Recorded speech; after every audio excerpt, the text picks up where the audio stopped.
এদিকে প্রধানমন্ত্রী হওয়ার পর ২০ এপ্রিল প্রথমবারের মতো নিজ জেলা বগুড়ায় যাচ্ছেন বিএনপির চেয়ারম্যান তারেক রহমান। এ সময় বগুড়া সিটি কর্পোরেশন উদ্বোধন সহ বিভিন্ন কর্মসূচিতে অংশ নেবেন প্রধানমন্ত্রী তারেক রহমান। ঘরের ছেলেকে বরণ করতে নানা আয়োজনে মেতেছে বগুড়াবাসী। এদিকে প্রধানমন্ত্রীর সফর ঘিরে সকল প্রস্তুতি সম্পন্ন করেছে জেলা বিএনপি ও আইন শৃঙ্খলা বাহিনী। আব্দুর রাজ্জাকের ক্যামেরায় বগুড়া থেকে আব্দুস সালাম বাবুর তথ্যচিত্রে desk report.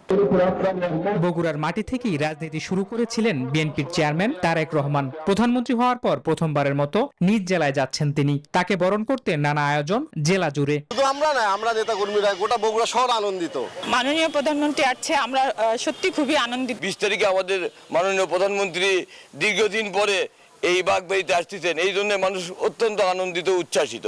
Spanish digital print tiles, ATI tiles, এক টাইলসে জীবন পার। 150 বছরের প্রাচীন বগুড়া পৌরসভা সিটি কর্পোরেশনে রূপান্তরিত হতে যাচ্ছে তার হাত ধরেই। এ সময় জেলা ও দায়রা জজ আদালতে নবনির্মিত আইনজীবী সমিতির ভবন এবং ই বেল বন্ড কার্যক্রমের শুভ উদ্বোধন করবেন তিনি। ওনার এই আগমনকে ঘিরে এবং এই গাবতলীতে ওনার আশাকে কেন্দ্র করে ঈদের মতো মানুষের মধ্যে একটা উৎসব চলতেছে। এছাড়াও প্রধানমন্ত্রী জিয়াউর রহমান ডিগ্রি কলেজ মাঠে ফ্যামিলি কার্ড প্রদান, আমের টিকা ক্যাম্পেইন ও খাল খনন কর্মসূচির উদ্বোধন করবেন। পরে বিকেলে বগুড়া শহরের আলতাফুন্নেসা খেলার মাঠে জনসভায় অংশ নেবেন তিনি। বগুড়া প্রেস ক্লাবের নতুন ভবন এবং বাইতুর রহমান কেন্দ্রীয় মসজিদের পুনর্নির্মাণ কাজের উদ্বোধন করবেন প্রধানমন্ত্রী তারেক রহমান। এদিকে প্রধানমন্ত্রীর সফর ঘিরে সকল প্রস্তুতি সম্পন্ন করেছে দলীয় নেতৃবৃন্দ।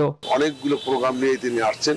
তার মধ্যে আরেকটি আমাদের বগুড়াবাসীর জন্য সুখবর, যেটা দীর্ঘদিনের প্রত্যাশা ছিল, বগুড়া পৌরসভাকে সিটি কর্পোরেশন ঘোষণা, সেটি ইনশাল্লাহ 20 তারিখে হতে যাচ্ছে।